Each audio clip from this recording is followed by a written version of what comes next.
సరే మంచిదండి. తల వంచుకుని చిన్న ప్రార్థన చేసుకుని వాక్యంలోకి వెళ్దాం. పరిశుద్ధ మహాగణుడ, నీ ఘనమైన ఉన్నతమైన శ్రేష్టమైన నామానికి కృతజ్ఞతలు స్తోత్రములు చెల్లిస్తున్నాను. మరి ఒకసారి నేను మమ్మల్ని సజీవులు దాచిన నీ కృపలో భద్రపరిచి మరలా నీ సన్నిధిలో చేరిన ఆయన నీ విలువైన వాక్కులు నాయన వినడానికి మీరు ఇచ్చిన గొప్ప భాగ్యాన్ని బట్టి కృతజ్ఞతలు స్తోత్రములు చెల్లించుకుంటున్నాను ఆయన. ఇదిగో నాయన నీ విలువైన మాటలోనికి నన్ను వెళ్ళబోతుండగా మా హృదయాలను ఆయన సిద్ధపరచుకొని నువ్వేవైతే విషయాలైనా మాతో చెప్పిన విన్నావో అటు విషయాలు మేము గ్రహించగలుగుటకు, చెవి కలిగి వినగలుగుటకు నాయన నీ యొక్క కృపను అట్టి సహాయం మాకు అనుగ్రహించింది ఆయన. చెప్పనైనా నేను తగ్గించుకొని నీ వాక్యాన్ని రచించగలుగుటకు, నిన్ను మహిమపరచగలుగుటకు అటు కృపను మహాద్భాగ్యాన్ని అనుగ్రహించమని క్రీస్తు వారి పరిశుద్ధమైన నామమున ప్రార్థన అడిగి వేడుకుంటున్నాం తండ్రి. ఆమేన్. కూడి వచ్చిన అందరికీ ప్రభువు రక్షకుడైన క్రీస్తు నామములో వందనాలు తెలియజేస్తున్నాండి. మంచిది. మన సంతృప్తికరమైన భక్తి జీవితంలో కొరింథీ రాసిన మొదటి పత్రిక 13వ అధ్యాయంలో నేర్చుకుంటున్నాము. 13వ అధ్యాయం 7వ వచనంలో కొరింథీ రాసిన మొదటి పత్రిక 13వ అధ్యాయము 7వ వచనంలో ఏంటంటే అన్నిటినీ తాళును, అన్నిటినీ నమ్మును, ఏంటంటే చెప్పండి అన్నిటినీ నిరీక్షించును. ఇక్కడ దాకా మనం నేర్చుకున్నాం. నెక్స్ట్ ఏంటంట, ఏం చేస్తున్నట్టు చెప్పండి, అన్నిటినీ ఓడ్చును అంటే ఏంటండి, ప్రేమ అన్నిటిని కూడా ఏం చేస్తుందంట, ఏం చేస్తుంది, ఓర్చుకుంటుంది. అంటే ప్రతి దాన్ని కూడా ఏం చేస్తుంది చెప్పండి, ప్రేమ అనేది ఓర్చుకుంటుంది. ఎలా ఓర్చుకుంటుంది? ఇదే పౌలు గారు రాస్తూ చెప్తారు. ఎబ్రియలు రాసిన పత్రిక 12వ అధ్యాయం 4వ వచనంలో ఒక మాట చెప్తారు.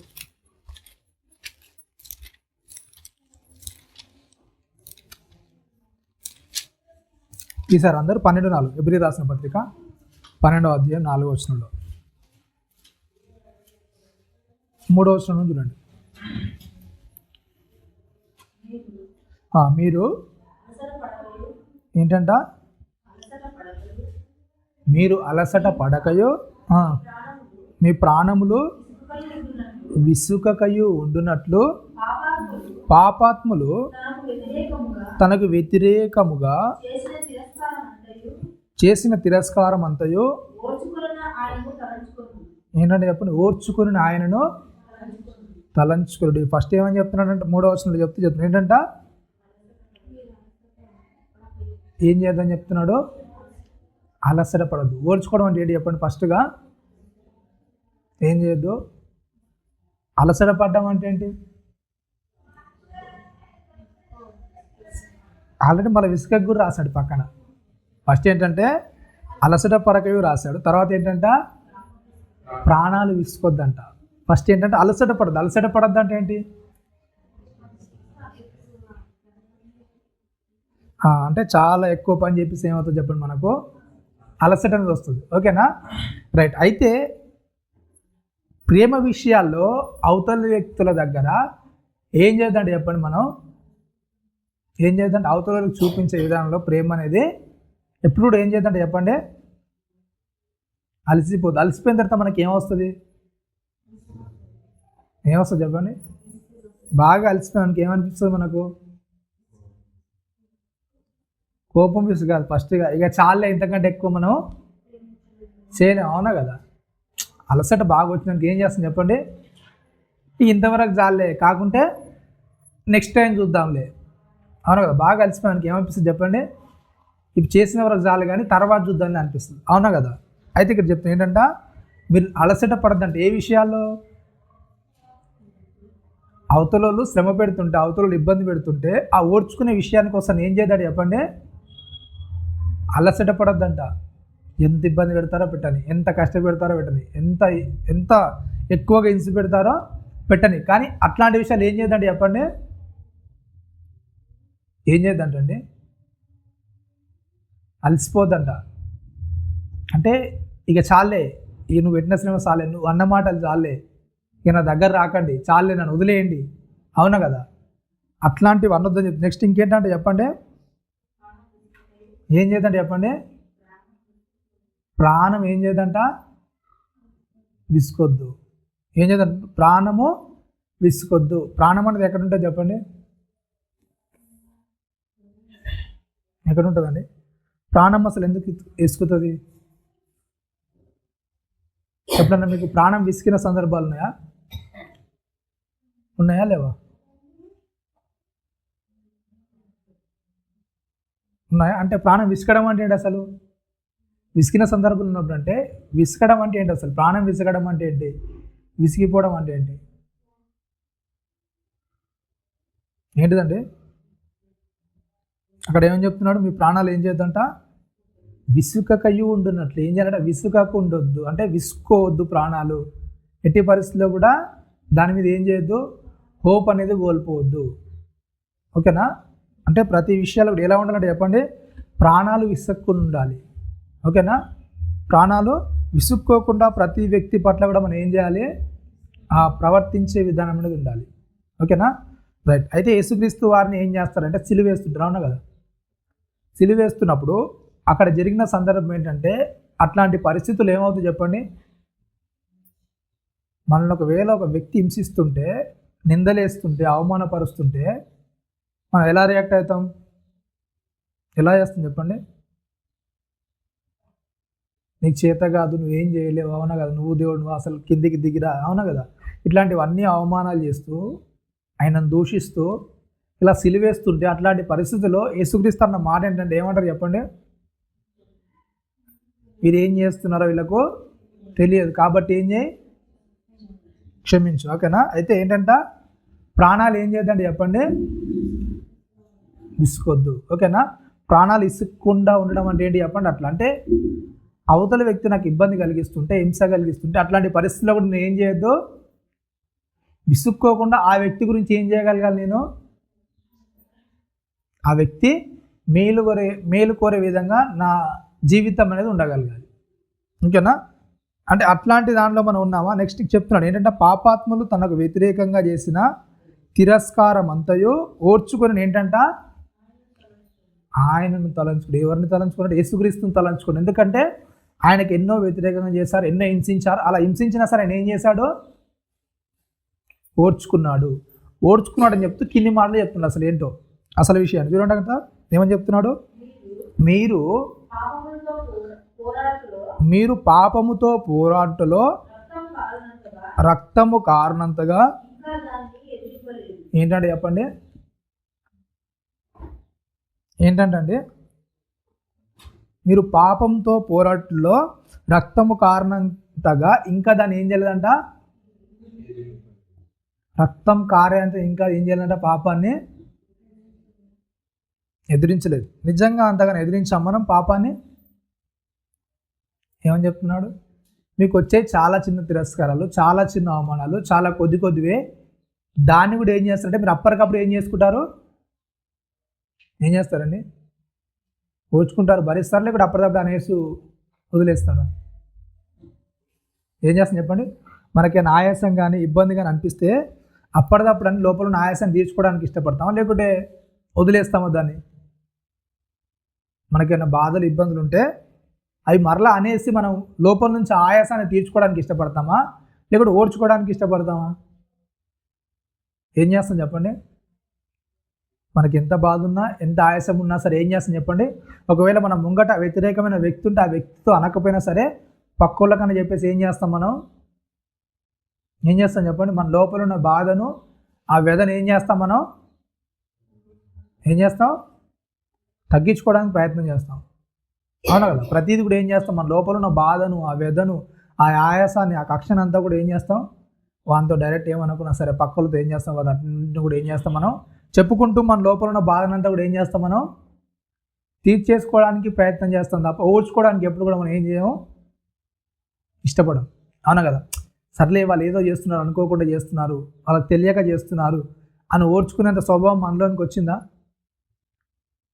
ఒక వ్యక్తి మనల్ని తప్పుడు విధంగా హింసిస్తుంటే, ఏదో విధంగా అనేక రకాలుగా మనల్ని హింసకు గురి చేస్తుంటే, అవమానపరుస్తుంటే, అట్లాంటి వ్యక్తిని వానికి తెలియదు కాబట్టి అలా అవమానపరుస్తున్నాడు అనే ఓపిక అనేది మనకు ఉంటుందో చెప్పండి? అవునా కదా? అయితే ఇక్కడ రాయబడిన మాట అంటే చెప్తున్నాడు ఏంటంటే, పాపాత్ములు తనకు వ్యతిరేకంగా అంటాడు కదా, 2 ఫుట్ నోట్లో రాయబడుతుంది. ఏంటి చూడండి?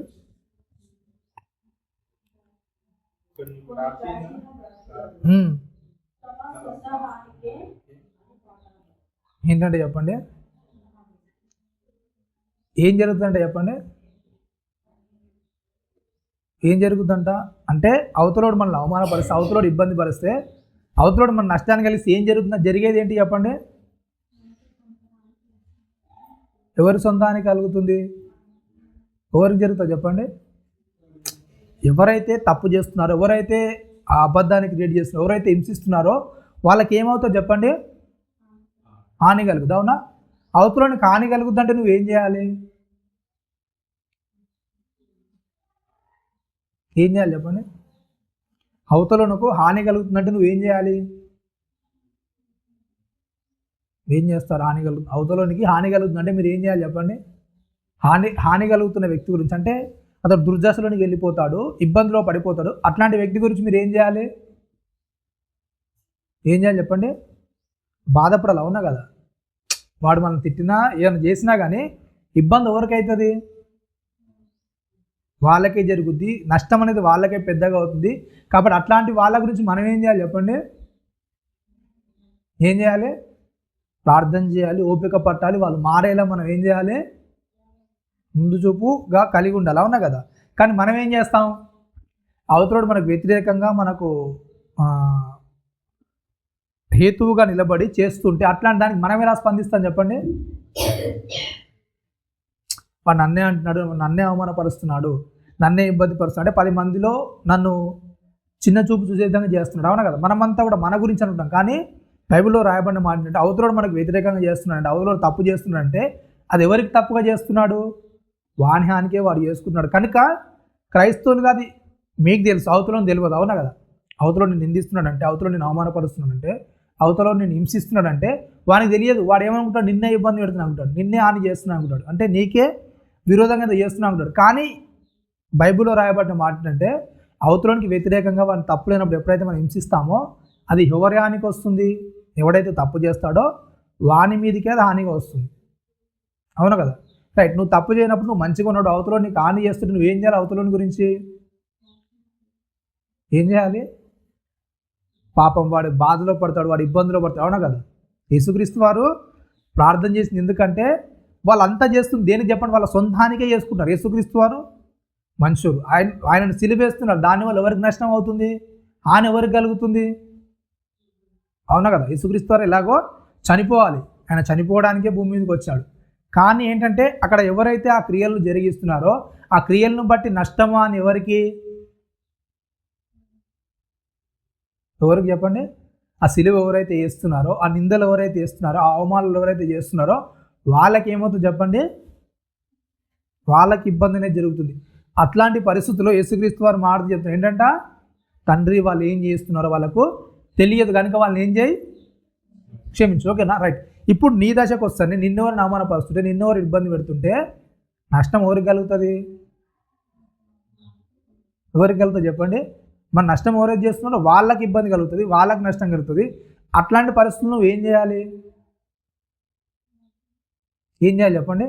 అవతల గురించి ప్రార్థన చేయాలి. ప్రభువా వాడు ఏదో తెలియక చేస్తున్నాడు, ప్రభువా వానికి తెలియదు కనుక ఇవన్నీ కూడా పిచ్చి పిచ్చిగా అన్నీ ఏదో ఆలోచనలు కలుగున్నాడు. మనం ఏం చేయాలి చెప్పండి? క్రైస్తవులుగా మనం అంతు కలిగి ఉండాలి. కానీ మనం ఏం చేస్తాం చెప్పండి? అవతల మనకు విరోధంగా వ్యతిరేకంగా మనం ఏం చేస్తాం? మనం ఏదో విధంగా దూషించడానికా, లేకపోతే వ్యతిరేకంగా వెళ్ళడానికా, లేకపోతే ఎవరితో ఒకరు చెప్పడానికి మనం ఏం చేస్తాం? మనం చేస్తాం. అందుకే అపోస్తలుడైన పౌలు గారు రాస్తూ చెప్తాం ఏంటంటే మీరు పాపంతో పోరాడులో రక్తము కారణంత ఇంకేంటంటే చెప్పండి? ఏంటంట? ఇంకా దాన్ని ఎదిరింపలేదు. అవునా కదా? రక్తం కారణంతగా ఎదిరించారు ఆ పాపాన్ని. వాడు తప్పు చేస్తే వాని కొరకు ప్రార్థన చేసినంత గొప్ప మనసు అనేది మీలోనికి వచ్చిందా?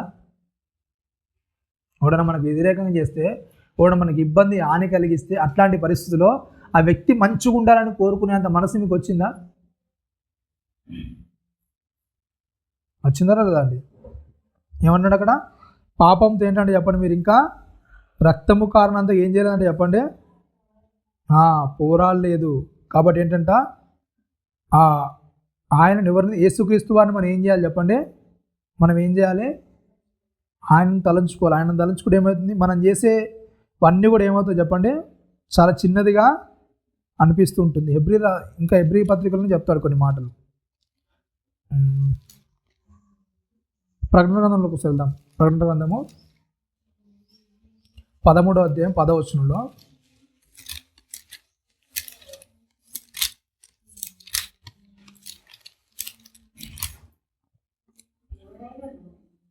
ఎవడైనను చెరపట్టవలనని ఉన్న ఎడల వాడేంటంట, వాడు చెరలోనికి పోవును. ఎవడైనను ఖడ్గము చేత చంపినేడల వాడు ఖడ్గము చేత చంపబడవలను. ఈ విషయంలో పరిశుద్ధుల ఓర్పును విశ్వాసమును పైన విషయాలు చెప్తాను. ఏంటంటే చెవి కలిగిన వాడు ఏంటంటే చెప్పండి, చెవి కలిగిన వాడు వినుగాక. అంటే అందరికి చెవులు లేవా మరి? ఉన్నాయా లేవండి? చాలా విషయాల్లో యేసుక్రీస్తు వారు మాట్లాడిన ప్రతి సందర్భంలో కూడా ముందుగా యాడ్ చేసే మాట ఏంటంటే చెవులు గలవాడు ఏం చేస్తాడు, వినుగాక. అంటే ప్రతివాడు వింటాడు, కానీ దాన్ని అర్థం చేసుకునే వాళ్ళు ఏంటి చెప్పండి, చాలా తక్కువ మంది. దాన్ని గ్రహించే వాళ్ళు చాలా తక్కువ మంది, దానిలో ఫలించే వాళ్ళు చాలా తక్కువ మంది. కనుక ఏంటంటే చెవి కలిగిన వాడు ఏం చేస్తాడు, ఆ విషయం మీద దృష్టి పెడతాడు, దాని కొరకు ఆలోచన చేస్తాడు, దాని ప్రకారంగా బ్రతకడానికి ఏం చేస్తాడు, తను తాను మలుచుకోవడానికి ఇష్టపడుతుంటాడు. రైట్. ఆ విషయాలు చెప్తే ఏంటంటే 9వ వచనం మాడుతూ చెవి కలిగిన వాడు ఏం చేస్తాడు, వినుగాక అని చెప్తే, ఎవడైనను చెరపట్టవలనని ఉన్న ఎడల వాడేంటంట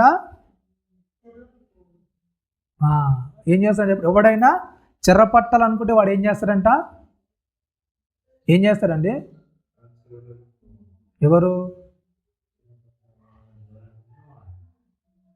ఏం చేస్తారండి చెప్పండి? నీ మనసులో ఆలోచనలు ఇవన్నీ గురించి అన్నా చెడుగు నువ్వు చెరలోనికి ఒక తీసుకోవాలంటే ఫస్ట్ ఏం చేస్తావు? నెక్స్ట్ ఇంకో మాట చెప్తాను ఏంటంట,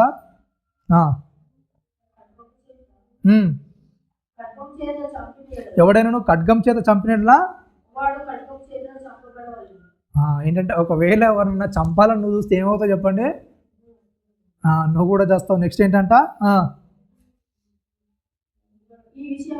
ఈ విషయంలో పరిశుద్ధుల ఓర్పును విశ్వాసమును ఏంటంటే చెప్పండి, ఈ విషయాలు మీ మనసు అనేది ఏంటో తెలుస్తుంది. అవునా కదా? ఏ విషయాలు తెలుస్తుంది మనస్సు అనేది? ఏమవుతుంది చెప్పండి, ఏ విషయాలు తెలుస్తాయంట? మీ మనస్సు అనేది ఎలా ఉంది? అవతల నేను చంపాలని చూస్తున్నావా? అవతల మీద పగ ఏదైనా పెట్టుకున్నావా? అవతల మీద ఏదైనా కక్ష అనేది నువ్వు సాధిస్తాం అనుకుంటున్నావా? ఫస్ట్ నీ మనసులోనికి అది వచ్చిందంటే జరిగేది ఎవరికి? ఫస్ట్గా ఎవరికి జరుగు చెప్పండి? అవునా? మన దరిద్రమైన ఆలోచనని మన మెదడులో పెట్టుకొని మన విషయాలు ఏదేదో జరుగుతుంటే మనం అనుకునేది ఏంటి చెప్పండి? ఏమనుకుంటాం? నాకు ఒక్కటి కూడా మంచి జరగట్లేదండి, నాకు అసలు మంచి అనేదే జరగట్లేదు, ఈ సంవత్సరంలో మొత్తం కూడా ఏమైపోయింది చెప్పండి? ఏమైపోయింది? నా జీవితంలో మంచి అనేది జరగలేదు. అయితే అక్కడ రాయిస్తున్న మాట ఏంటంటే మంచి అనేది జరగలేదంటే నువ్వు ఏం చేస్తున్నట్టు, నీ మనసు అనేది ఎలా ఉంది? ఎట్లా చెప్పండి? నీ మనస్సు అనేది ఏ విధంగా ఆలోచిస్తుందో దాన్ని బట్టి దేవుడు ఏం చేస్తాడు, నీకు ఏం చేస్తాడు, దానికి తగ్గ బహుమతి అనేది నీకు ఇస్తూనే ఉంటాడు దేవుడు. కాబట్టి నీ మనస్సు అనేది బాగుందనుకో, నీకు బహుమతి బాగానే వస్తుంది. నీది బాగాలేకుంటే ఏమవుతుందో చెప్పండి? అలాంటి దానిలోనికి మనం వెళ్తాం. కాబట్టి ఏంటంటే ఎవడు ఏది కోరుకుంటే అది ఏమవుతుంది చెప్పండి, అది మన దగ్గరకు వస్తుంది. కాబట్టి అట్లాంటి విషయాలు ఏం చేయాలంటే చెప్పండి, చాలా జాగ్రత్తగా ఉండాలని చెప్తున్నాడు. రోమిల్ రాసిన పత్రికలో ఒకసారి చెప్తాడు.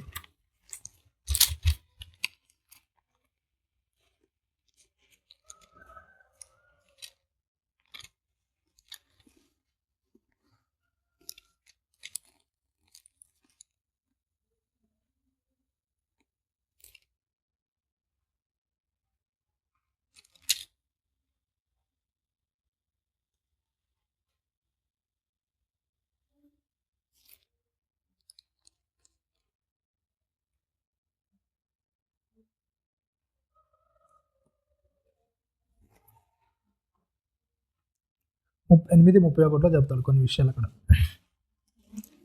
8:31 వచనంలో ఇట్లుండగా ఏమందుము ఏంటంటే దేవుడు మన పక్షం ఉండగా మనకు విరోధేవుడు తన సొంత కుమారుని అనుగ్రహించుటకు వెనుక తీయక మనందరి కొరకు ఆయనను అప్పగించిన వాడు ఆయనతో పాటు ఏంటంటే సమస్తమును మనకు ఎందుకు అనుగ్రహింపడు? దేవుని చేత ఏర్పరచబడిన వారి మీద నేరము మోపిన వాడవాడు నీతివంతులుగా తీర్చువాడు దేవుడు. ఏంటంట చెప్తున్నాడు అక్కడ, నీతిమంతులుగా తీర్చేవాడు ఎవరంట? దేవుడే అని చెప్తున్నాడు. ఇంకా కింది విషయాలు ఇంకా మాట్లాడుతున్నాడు. శిక్ష విధించువాడు చనిపోయిన క్రీస్తు యేసే, అంతేకాదు మృతుల్లో నుండి లేచిన వాడును దేవుని కుడిపార్శ్వమున ఉన్నవాడును మన కొరకు విజ్ఞాపనము చేయువాడును క్రీస్తు ప్రేమ నుండి మనల్ని ఎడబాపు వాడెవడు? శ్రమ అయినను, బాధ అయినను, హింస అయినను, కరువైనను, వస్త్రహీనత అయినను, ఉపద్రవమైనను, ఖడ్గమైనను మనల్ని ఎడబాపున ఇందును గూర్చి రాయబడినది ఏమనగా, నిన్ను బట్టి ఏంటంటే దినమెల్లా మేము వధింపబడిన వారమును వధకు సిద్ధమైన గొర్రెలమని మేము ఎంచబడిన వారము. అయినను మనల్ని ప్రేమించిన వాని ద్వారా మనం వీటన్నిటిలోనూ అత్యధిక విజయము పొందుచున్నాం. ఏంటంట ఆయనను ఏంటంట క్రీస్తుని బట్టి ఏంటంటే చెప్పండి, మనం దినమెల్లా ఏంటంటే చెప్పండి ఏంటంట వధింపబడ్డం అంటే ఏంటండి?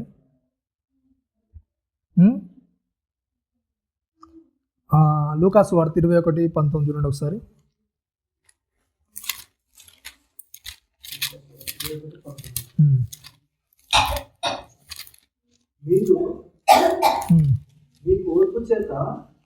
ఏమని చెప్తున్నాడు? ఏంటంట మీరు మీ ఓర్పు చేత ఏంటంటే చెప్పండి, మీరు మీ ఓర్పు చేత ఏం చేస్తారంట? మీ ప్రాణాలు దక్కించుకుంటారు. ఓకేనా? ఏమని చెప్తున్నారంట? మీరు మీ ఓర్పు చేత ఏం చేస్తారు? మీ ప్రాణాలు దక్కుతాయి. ఓకేనా? మీ ఓర్పు కలిగి ఉన్న వాళ్ళు ఏమవుతాయి? మీ ప్రాణాలు దక్కుతాయని చెప్తున్నాడు. ఓకేనా? రైట్. అయితే ఇక్కడ చెప్తున్నది ఏంటంటే, రోమిలకు రాసిన పత్రికలో చెప్తారు ఏంటంటే, మీరు దినదినం ఏంటంట వధకు సిద్ధమైన గొర్రెలు. ఎందుకు వధకు సిద్ధమైన గొర్రెలు అని చెప్తున్నానంటే, కొన్ని విషయాలు అక్కడ చెప్తారు. ఏంటంటే 15వ వచనం, దీంట్లోనే లూకాసు వార్త 21వ అధ్యాయము 10వ వచనం నుంచి చెప్తారు. 21:10 మరియు వారితో ఎట్లనను, జనం మీదికి జనము, రాజ్యం మీదికి రాజ్యం లేచును, అక్కడక్కడ 12 కింది వచనం నుంచి చదవండి.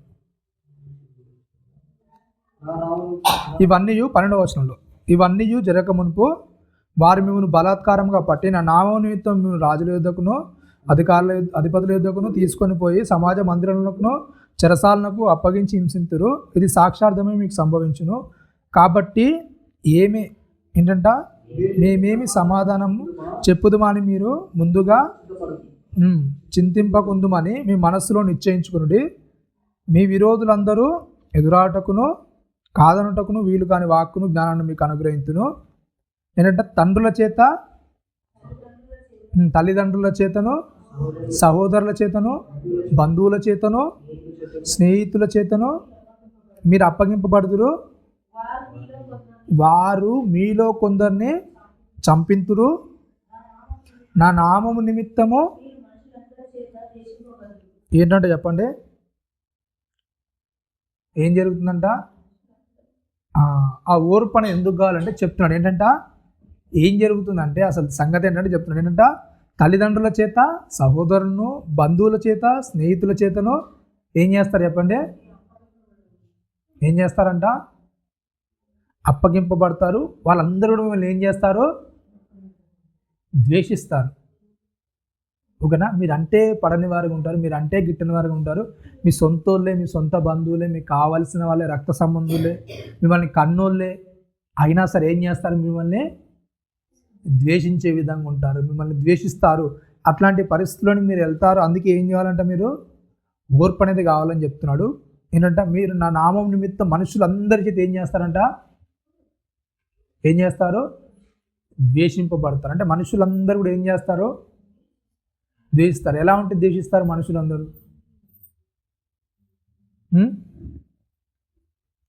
మనుషులందరూ ద్వేషించడానికి కారణం ఏంటి చెప్పండి? మనుషులందరూ ఎలా ఉంటే ద్వేషిస్తారండి? అందరి చేత ద్వేషించబడడానికి గల ప్రధాన కారణం ఏంటి? మీకు తెలిసేది ఒక సామెత ఉంటుంది, ఏంటంటే యథార్థవాది ఏంటంటే చెప్పండి? ఒక సామెత చెప్తారు, ఏంటి చెప్పండి? యథార్థవాది అంటే ఏంటంటే చెప్పండి? ఎవడైతే నిజంగా బ్రతుకుతాడో, అంటే లోపల ఏది ఉంటుందో బయటికి ఎలా అయితే వాడు బ్రతుకుతాడో వాడు ఎలా ఉంటాడు చెప్పండి? అందరికి కూడా. మనం ఎవరికైనా విరోధంగా ఉన్నావా? ఉన్నారా లేదా అండి? మీరు ఎవరికైనా విరోధంగా ఉన్నారా? లోపల ఏది ఉంటే అదే బయట వాళ్ళతో మాట్లాడతారా?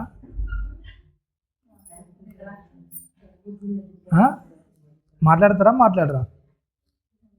ఏంటంట ఎప్పుడైతే ఇట్లా ఉన్నట్టు అంటారో, ఏదైతే తప్పును తప్పు అంటారో, రైట్ను రైట్ అంటారో, దాన్ని బట్టి ఏమవుతారు చెప్పండి? తల్లిదండ్రుల చేత, సహోదరులను, సహోదరుల చేత బంధువులను, బంధువుల చేత స్నేహితులను మిమ్మల్ని ఏం చేస్తారు చెప్పండి? ఏం చేస్తారు? అప్పగిస్తారు. మిమ్మల్ని అందరూ కూడా ఏం చేస్తారు చెప్పండి? ద్వేషిస్తారు. మీరు కరెక్టే చెప్తారు, కానీ ఏమంటారు చెప్పండి? మిమ్మల్ని అందరూ కూడా ఏమంటారు చెప్పండి? ఏమంటారు? పిచ్చోళ్ళు అంటారు, ఎర్రోళ్ళు అంటారు. అవునా కదా? మీరు ఉన్నట్టు చెప్తే, నిజాన్ని నిజంగా చెప్తే, నిజాన్ని నిర్భయంగా చెప్తే, మిమ్మల్ని అందరూ కూడా ఏమంటారు చెప్పండి? ఏమంటారు? పిచ్చోడ్రా, ఎర్రోడ్రా. అవునా కదా? మనకి ఏం మాట్లాడాలో తెలియదు, ఏ సందర్భంలో ఏది చెప్పాలో తెలియదు. అవునా కదా? అంటారా? అంటారండి. ఏడు మంచోడ్రా, ఉన్నట్టు మాట్లాడతారంటారా? ఏం చేస్తారు చెప్పండి? అందుకే మీరు ఏదైనా పంచాయతీలు కానీ గొడవలు కానీ వెళ్ళారనుకోండి, ఎట్లాంటి వాళ్ళు తీసుకెళ్తారు? ఎట్లాంటి వాళ్ళు తీసుకెళ్తారు చెప్పండి? మంచి యథార్థవంతులు తీసుకెళ్తారా? లేకుంటే లోకం అంతా కూడా ఏం చేస్తుంది? ద్వేషిస్తుంది. మంచిని తీసుకుపోయి ఒక దగ్గర కూర్చొని ఇష్టపడదు. మరి ఎవరిని తీసుకోతుంది? ఏం చేయాలి చెప్పండి? నువ్వు ఏ మాట చెప్తే నీ మాటకు ఓకే అనాలి, అవతలోడు ఏది చెప్తే దానికి ఏం చేయాలి? అట్లాంటివన్నీ మాత్రం ఏం చేస్తారు?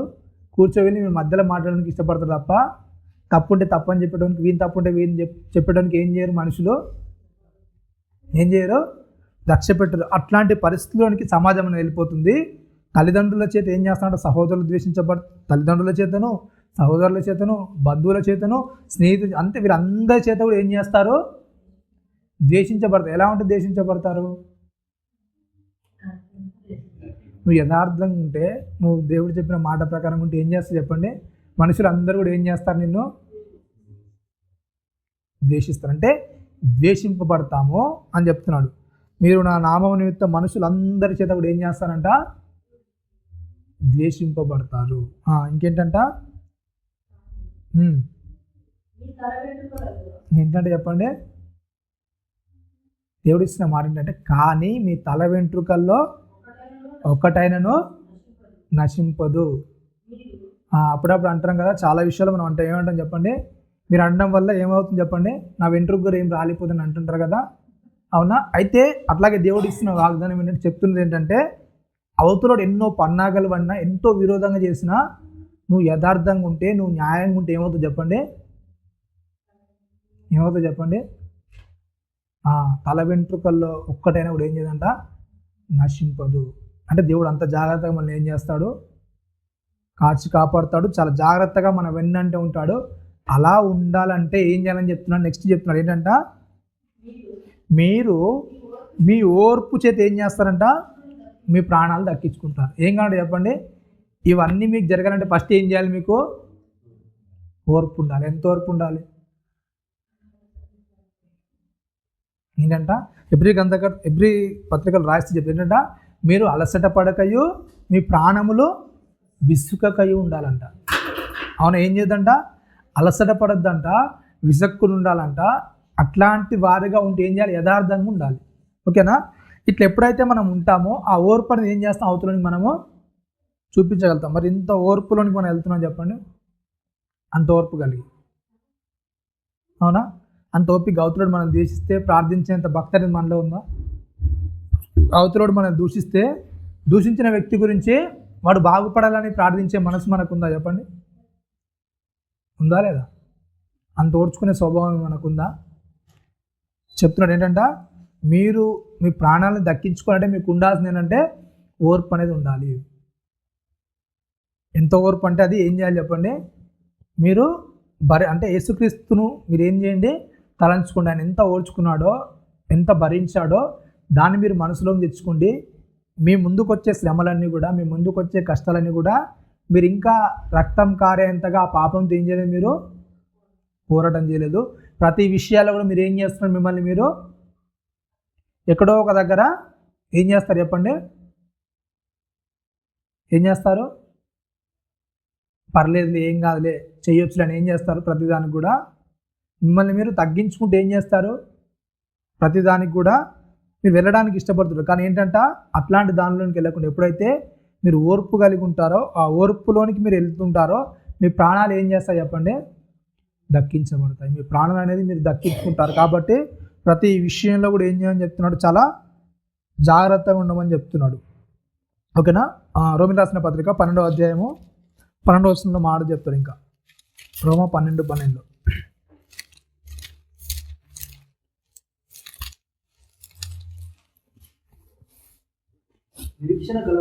ఏంటంట, నిరీక్షణ గలవారే సంతోషించుచు. ఏంటంటే చెప్పండి, నిరీక్షణ గలవారై సంతోషించుచు, శ్రమయందు ఓర్పు గలవారై ప్రార్థనయందు పట్టుదల కలిగి ఉండండి. ఏంటంటే పరిశుద్ధుల అవసరంలో పాలు పొందుచు, ఏంటంట శ్రద్ధగా ఆతిథ్యం ఇచ్చుచుండుడి. ఏమని చెప్తున్నాడు చెప్పండి, ఇక్కడ వచ్చాడు పాయింట్కి. ఏంటంటే చెప్పండి, ఏం చేయాలంట, మిమ్మల్ని హింసించే వారిని ఏం చేయాలంటే చెప్పండి, ఏం చేయవద్దు అంటున్నాడు, దీవించండి కానీ ఏం చేయొద్దంట, చెప్పించవద్దు. లేకుంటే ఊరికని ఉండు కానీ ఏం చేయొద్దు, అవతలోనే చెప్పించే విధంగా ఉండద్దు. ఒకవేళ నీకు అవతలోడు హాని చేస్తే, ఇబ్బంది చేస్తే నువ్వేం చేయి, దీవించు. దీవించడం నీ వల్ల కాకుంటే వదిలేసి. అంతేగాని ఏం చేయొద్దంట, చెప్పించొద్దు, ఇలా చెయ్యి ఇలా చేయొద్దు. అవునా కదా? ఓర్పు విషయాల్లో తన క్రియను కొనసాగించాలంటే చెప్తున్నాడు. ఏంటంట, నిరీక్షణ గలవారై సంతోషించుచు, శ్రమయందు ఓర్పు గలవారై ప్రార్థనయందు పట్టుదల కలిగి ఉండుడి. పరిశుద్ధుల అవసరాల్లో పాలు పొందుచు, శ్రద్ధగా ఆతిథ్యం ఇచ్చుచుండుడి. మిమ్మును హింసించు వారిని దీవించుడి. దీవించుడి కానీ ఏంటంట, ఏం చేద్దని చెప్తున్నాడు చెప్పండి, శపించకండి. ఎవరన్నా మీకు ఇబ్బంది పెడితే, హింసిస్తే వాళ్ళని ఏం చేయండి, దీవించండి. మీ చేదనంత మటుకు ఏం చేయండి, దీవించండి. కానీ అవతలోడు నాశనమైపోవాలని ఏం చేయొద్దు చెప్పండి, ఏం చేయొద్దు, ఎప్పుడు కూడా కోరుకోవద్దు. అవతలోడు నన్ను ఇబ్బంది పెట్టేశాడు, శ్రమ పెట్టేశాడు, ఇప్పుడు వాడు బాధలోనికి వెళ్ళాడు కనుక వాడు అలాగే నష్టపోవాలి, వాడు అలాగే ఉండాలని ఎప్పుడు కూడా ఏం చేయొద్దంట, కోరుకోవడం అనేది మనము చేయొద్దని చెప్తున్నాడా. ఇంకా 15వ వచనంలో ఏంటంటే చెప్పండి, ఇంకొక ఇబ్బంది ఏంటంటే, ఓర్చుకునే విషయాల్లో వచ్చే ఇబ్బంది ఏంటంటే చెప్తున్నాడు. ఏంటంట, సంతోషించే వారితో నిజంగా సంతోషిస్తారా? సంతోషించే వాళ్ళతో సంతోషించడం, ఓర్చుకోవడం విషయాల్లో కొన్ని చెప్తాను. ఏంటంటే, సంతోషించే వాళ్ళతో ఏం చేయాలంటే చెప్పండి, సంతోషించే వాళ్ళతో సంతోషిస్తారు చెప్పండి, ఇస్తారా లేదండి? సంతోషించే వాళ్ళతో సంతోషిస్తారా? సంతోషించే వాళ్ళతో సంతోషిస్తారా లేదండి? మీకు అర్థమయ్యే విధంగా చెప్పాలంటే, ఇద్దరు ఒక జాబ్కి వెళ్ళారు, ఓకేనా. ఇద్దరు ఒక జాబ్కి వెళ్ళారు. ఆ ఇంటర్వ్యూకి వెళ్ళినప్పుడు ఏమైందంటే ఇద్దరు ఏం చేస్తారంటే ఒక్కరే సెలెక్ట్ అయ్యారు, అవునా. మీరు ఇద్దరు వెళ్ళినప్పుడు నీ పక్కన ఉన్న వ్యక్తి ఏం చేశాడు, సెలెక్టెడ్. అతనికి ఎలా ఉంటుంది, ఆనందం ఉంటుంది. ఇప్పుడు ఆనంతో మీరు ఆనందిస్తారా, మీకు జాబ్ రాలేదు, మీరు రిజెక్ట్ చేస్తారు, ఇప్పుడు ఆనంతో ఆనందిస్తారా, ఎట్లుంటుంది చెప్పండి. ఓడ్చుకోవడం అంటే ఏంటి చెప్పండి. ఇంకా అవతలోడు సంతోషం ఉన్నప్పుడు ఆ సంతోషంలో మీరు కూడా ఏం చేయాలి చెప్పండి, పాలు పొందాలి. సర్లే ఇది కాకుండా నేను ఇంకోటి చూసుకోలేదు, కానీ వీనికి ఏమైంది, వీళ్ళకైతే ఏమైంది చెప్పండి, ఆనందం కలిగింది. ఆనందంతో ఏం చేయాలి, నేను కూడా ఏం చేయాలి, ఆనందించాలి, అవునా కదా. చాలా విషయాల్లో మీరు క్రికెట్ మ్యాచ్లు కానీ కబడ్డీ కానీ అవన్నీ చూస్తే చూడండి, ఓడిపోయిన వాళ్ళు ఏం చేస్తారు చెప్పండి, వాళ్ళ మనసులో బాధ ఉంటుంది, ఇబ్బంది ఉంటుంది, కానీ ఏం చేస్తారు, గెలిచిన వాళ్ళకి ఏం చేస్తారు చెప్పండి, ఏం చేస్తారు, లోకమంతా చూస్తున్నట్టు వాళ్ళ ముంగట ఏం చేస్తారు చెప్పండి, వాళ్ళ కంగ్రాట్ చెప్తారు, అవునా కదా. వీళ్ళ ముఖాలు బాధగా ఉంటాయి, కానీ వాళ్ళకి ఏం చేస్తారు చెప్పండి, కంగ్రాట్ చెప్తే వెళ్ళిపోతారు. నిజంగా అట్లా చెప్తారు, ఆ లోకం అంతా కూడా ఏదో పద్ధతి నేర్చుకుంది, కానీ యేసుక్రీస్తు వారు ముందే చెప్పారు ఏం చేయాలి చెప్పండి, సంతోషించే వారితో ఏం చేయాలి చెప్పండి. కానీ వాళ్ళు నిజంగా సంతోషిస్తారు. అట్లా ఓడిపోయిన వాళ్ళు గెలిచిన వాళ్ళకి సంతోషంగా వచ్చి చెప్తారా, భలే గెలిచారా అని. ఏం చేస్తారు చెప్పండి, ఒక్క బాల్ మిస్ అయింది, ఒక్క బాల్ కనుక మా గోల్ అంటే ఏమైంది చెప్పండి, మీరు ఇక్కడ ఉండేవాళ్ళు, మేము అక్కడ ఉండేవాళ్ళం, అవునా కదా. మన విషయాలు ఏమో చెప్పండి, ఒక్క తప్ప నేను జరిగించాను, నువ్వు అక్కడున్నావు, నేను ఇక్కడున్నాను, లేకుంటే నీ స్థానంలో నేను. ఇది సంతోషించే వారితో సంతోషించడమేనా, ఏమవుతున్నాడు చెప్పండి, సంతోషించే వారితో ఏం చేయాలంట, సంతోషించాలి. నెక్స్ట్ ఇంకేం చెప్తున్నాడంట చూడండి, ఇంకేంటంట, ఏం చేయాలంటే చెప్పండి, సంతోషించే వాళ్ళతో సంతోషించలేదు. పోనీ ఏడ్చే వాళ్ళతో ఏడుస్తారా, ఏడుస్తారా ఏడండి. మీ ఇంటి పక్కనే మీ పక్కన ఉన్నవాడే మంచి బిల్డింగ్ కట్టుకొని బంగ్లా కట్టుకున్నాడు అనుకోండి, వానికి ఏదో ఇబ్బంది అయ్యి ఫైర్ యాక్సిడెంట్ అయ్యి వాని ఇల్లు తగలబడింది అనుకోండి, పాపమని మీరు వానితో ఏడుస్తారా, లేకుంటే ఎంత అన్యాయం చేసి సంపాదించడం కనుక అలా వెళ్ళిపోయింది అనుకుంటారా, ఎట్లా చేస్తారు చెప్పండి, ఏం చేస్తారు అంటే ఏడ్చే వాళ్ళతో ఏం చేయాలి చెప్పండి, వాడు బాధలో ఉన్నప్పుడు ఆ బాధ అనేది మనం కూడా తీసుకోవడానికి ఏం చేయాలి చెప్పండి, ఇష్టపడాలా. నెక్స్ట్ ఇంకేంటంటే చెప్తున్నాడు, ఒకరితో ఒకడు మనసు కలిసి ఉండు, ఏంటంట హెచ్చువాటి యందు మనసు, ఏంటంటే ఒకరితో ఒకడు ఏం చేయాలంట, మనసు కలిసి ఉంది. ఆ మనసు కలిసి ఉండకపోవడానికి కారణం ఏంటంటే చెప్తున్నాడు, ఏంటంట హెచ్చువాటి యందు మనసు ఉంచక. మనసు ఎందుకు కలిసి ఉందంటే చెప్తున్నాడు, ఏంటంట ఎక్కువ వాటి యందు నువ్వు మనసు ఉంచితే ఏమవుతుందో చెప్పండి, నేను గొప్ప, నేను పెద్ద అని ఎప్పుడైతే నీ మనసు అక్కడికి వెళ్తుందో అవతలను ఏం చేస్తావు చెప్పండి, చిన్న చూపు చూస్తావు, తక్కువ చేస్తావు, అవునా కదా. అవతలకి నీకు భేదాలనే వస్తాయి. అలా రాకుండా అంటే హెచ్చువాటి యందు మనసు ఉంచక తగ్గువాటి యందు ఆసక్తులై ఉండు, మీకు మీరే బుద్ధిమంతులు అనుకునవద్దు, కీడుకు ప్రతి కీడు ఎవరికి చేయవద్దు. ఏంటంటే చెప్పండి, మీకు మీరే బుద్ధిమంతులు అనుకోవద్దు, నేను చేసిందే కరెక్టు, నేను ఏది చెప్తే అది రైటు, నాకు తెలుసు కదా వాడు ఎలా చేస్తాడో అని మీకు మీరు ఏం చేద్దంట, సర్టిఫికేట్ ఇచ్చుకొని నేనే బుద్ధిమంతుడు, నేను చెప్పేదే కరెక్టు, నేను చేసేదే కరెక్టు, నా దగ్గర ఉంది న్యాయం, నాకు అన్యాయం జరిగింది కనుక నేను ఇలా చేస్తేనే కరెక్ట్ అని మీకు మీరు ఏం చేయొద్దంట, జడ్జ్ చేసుకొని నేనే బుద్ధిమంతుడు ఎప్పుడు కూడా అనుకోవద్దు. కీడుకు ప్రతి కీడు ఏంటంట, ఎవ్వరికి అవతలోడు కీడు చేస్తే నువ్వేం చేయొద్దు, మరలా కీడు చేయడానికి నువ్వు ఎప్పుడు కూడా నీ ఆలోచన రావద్దు. ఆలోచన వచ్చిందంటే ఏంటి చెప్పండి, నువ్వు ఏదైతే చేద్దాం నీ మనసులో అనుకుంటావు ఫస్ట్ అది ఎవరికి అవుతుంది, నీకు అవుతుంది. కనుక ఆ జాగ్రత్త ఉండని చెప్తున్నాను. నెక్స్ట్ ఏంటంట, మనుషులందరి దృష్టికి యోగ్యమైన వాటిని గూర్చి ఆలోచన కలిగి ఉండండి, సఖ్యమైతే చేతనైనంత మటుకు సమస్త మనుష్యులతో సమాధానముగా ఉండు. ప్రియులారా, మీకు మీరే పగ తీర్చుకొనక దేవుని ఉగ్రతకు చోటునియుడి. పగ తీర్చుట నా పని, నేనే ప్రతిఫలమిత్తునని ప్రభువు చెప్పుచున్నాడని వ్రాయబడినది. కాబట్టి నీ శత్రువు ఆకలి కొని ఉంటే అతనికి భోజనం పెట్టుము, దప్పికి కొని ఉంటే దాహంకిమ్ము. అలాగూ చేయుట వలన అతన్ని తల మీద నిప్పులు కుప్పగా పోయేదు. ఏమవుతున్నాడు చెప్పండి, ఎలా ఉండాలని చెప్తున్నా అవతల వ్యక్తితో? ఓర్చుకోవడం అంటే ఏంటంటే చెప్పండి, అవతల వ్యక్తితో ఎన్ని విషయాలు చెప్పాడు ఇక్కడ? అవునా కదా? ఓర్చుకోవడం అనేది దాంట్లో ఎన్ని విషయాలు చెప్తున్నాడు? ఫస్ట్కి ఏంటంట, నిరీక్షణ కలవని సంతోషిస్తూ, ఓర్పు కలవని ఏంటంట, ప్రార్థన ఎందుకు పట్టుదలగా ఉండాలంట, పరిశుద్ధుల అవసరాలు ఏం చేయాలి? పాలు పొందాలి. ఇంకేం చెప్తున్నాడు? పరిశుద్ధుల అవసరాల్లో పాలు పొందాలి, శ్రద్ధగా ఆతిథ్యం ఇవ్వాలి. ఏంటంట, హింసించే వారిని ఏం చేయాలి? దీవించాలి, కానీ శపించొద్దు. ఇంకేం చెప్తున్నాడు? సంతోషించే వారితో సంతోషించాలి, ఏడ్చే వాళ్ళతో ఏడవాలి. ప్రతి ఒక్కరితో కూడా ఏం చేయాలంటే మన మనస్సు అనేది కలిసి ఉండాలి. గొప్ప వాటి యందు మనసు కాక తగ్గించే వాటి యందు ఏం చేయాలి? మనల్ని మనం తగ్గించుకునే స్వభావం అనేది ఉండాలి. మనల్ని మనమే బుద్ధిమంతులు అనుకోకుండా ఏం చేయాలి?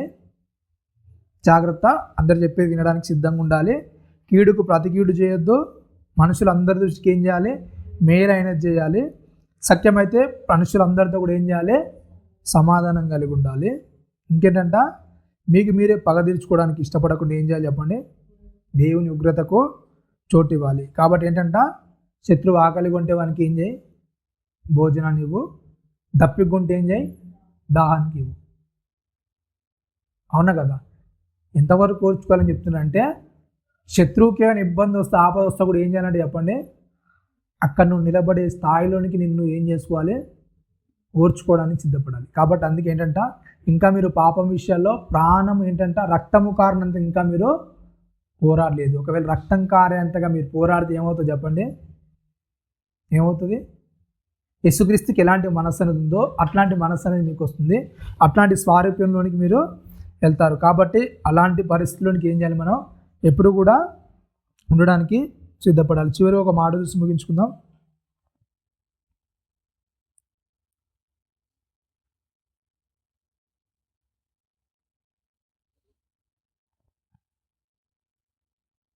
తెస్సలోనికి రాసిన 2వ పత్రిక 3వ అధ్యాయం 15వ వచనంలో,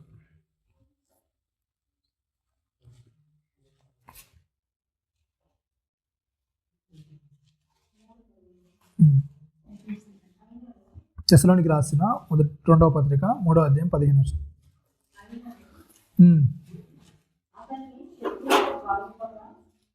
తెస్సలోనికి రాసిన 2వ పత్రిక 3వ అధ్యాయం 5వ వచనం. ఏంటంటే, దేవుని యందలి ప్రేమయో క్రీస్తు చూపిన ఓర్పుయో మీకు కలుగునట్లు ఏంటంట చెప్పండి, దేవుని యందలి ప్రేమయో క్రీస్తు చూపిన ఓర్పును మీకు కలుగునట్లు ప్రభువు మీ హృదయాలను ఏంటంట ప్రేరేపించునుగాక. ఏ విషయాల్లో ప్రేరేపించాలని చెప్తున్నాడు? ఎందుకంటే 3వ వచనంలో చెప్తున్నాడు, తుదకు సహోదరులారా, మీలో జరుగుతున్న ప్రకారము ప్రభు వాక్యం శీఘ్రముగా వ్యాపించి మహిమపరచుబడి నిమిత్తము మేము మూర్ఖులైన దుష్ట మనుషుల నుండి చేతులను తప్పింపడి నిమిత్తము మా కొరకు ప్రార్థించండి. విశ్వాసం అందరికీ లేదు, అయితే ప్రభువు నమ్మదగినవాడు, ఆయన మిమ్మల్ని స్థిరపరిచి దుష్టత్వం నుండి ఏంటంట కాపాడును. మేము మీకు ఆజ్ఞాపించు వాటిని మీరు చేయుచున్నారనియో ఇక చేయుదురనియో ప్రభునందు మిమ్మల్ని గూర్చి నమ్మకం కలిగి ఉన్నాము. ఏంటంటే చెప్పండి, వినే ప్రతి మాట కూడా ఏంటంటే చెప్పండి, మీరు కలిగి ఉన్నారని. కార్యాభివృద్ధి ఎవరు చేస్తారంట? దేవుడు. ఎప్పుడైతే మనం దేవుని యందు విశ్వాసం ఉంచి నమ్మకం ఉంచుతామో ప్రతి దుష్టత్వం నుండి కూడా దేవుడు ఏం చేస్తాడు చెప్పండి? మనల్ని ఏం చేస్తాడని చెప్తున్నాడు? కాపాడుతాడు. మనల్ని దేంట్లో స్థిరపరచాలో దాంట్లో దేవుడు స్థిరపరుస్తాడు. ఆ నాణ్యతలోనికి మనల్ని దేవుడు నడిపిస్తాడు, భక్తి నాణ్యతలోనికి. కాబట్టి అలాంటి భక్తి నాణ్యతలోనికి మనము నడవాలి. అంటే ఏం చేయాలి చెప్పండి? దేవుని యందు ప్రేమ, క్రీస్తు చూపిన ఓర్పు అనేది మనము మాదిరిగా ఉంచుకొని ముందుకు వెళ్ళాలి. చివరికి చూసుకుని కొరింథీ రాసిన చెప్తున్నాడు, అదే ముగించుకున్న ఈరోజు ఆ పాఠం అనేది అయిపోతుంది. 13 వచనాలు 13వ అధ్యాయంలో 7వ వచనంలో అయిపోయింది కదా. అన్నిటినీ ఓర్చుని 8వ వచనంలో ఏంటంటే చెప్పండి, ప్రేమ శాశ్వత కాలం. ఎలా ఉంటుంది చెప్పండి ప్రేమ అనేది? మనం విన్న ఈ 12 విషయాలన్నీ కూడా ఎలా ఉంటాయి చెప్పండి? ఎట్లుంటాయి? శాశ్వత కాలం. మిగిలిన 12 విషయాలను ఎదురిస్తూ ఏవైతే మన లోపల ఉన్నాయో ఆ విషయాలన్నింటినీ కూడా ప్రేరేపించుకుంటూ ఏం చేస్తుందంటే ప్రేమ అనేది ఏం చేస్తుంది చెప్పండి? శాశ్వత కాలం ఉంటుంది మనలో. కాబట్టి ఆ శాశ్వత కాలం ఉండడానికి మనం ఏం చేయాలి చెప్పండి? చెప్తున్నాడు 11వ వచనంలో. నేను పిల్లవాడినే ఉన్నప్పుడు పిల్లవాడి వలె మాట్లాడి తిని, పిల్లవాని వలనే తలంచి తిని, పిల్లవాని వలనే యోచించి తిని, ఇప్పుడు పెద్దవాడినై పిల్లవాని చేష్టలు మానివేసి తిని. ఇప్పుడు అద్దంలో చూచినట్లు సూచనగా చూస్తున్నాను, అప్పుడు ముఖాముఖిగా చూతుము. ఇప్పుడు కొంత మటుకి ఎరిగి ఉన్నాము, అప్పుడు నేను పూర్తిగా ఎరగబడిన ప్రకారము పూర్తిగా ఎరుగుదును. కాగా విశ్వాసము, నిరీక్షణ, ప్రేమ ఈ మూడును నిలుచును. వీటిలో శ్రేష్టమైనది ప్రేమయే. ఏంటంటే చెప్పండి, శ్రేష్టమైనది ఏంటంట? కాబట్టి ఏం చెప్తున్నాడు? ప్రేమ కలిగి ఉండడానికి ఏం చేయాలంటే మనము ప్రయాసపడాలి. ఓకేనా? ప్రతి వ్యక్తితో మన నడిచే బంధం అనేది ఎలా ఉండాలి చెప్పండి?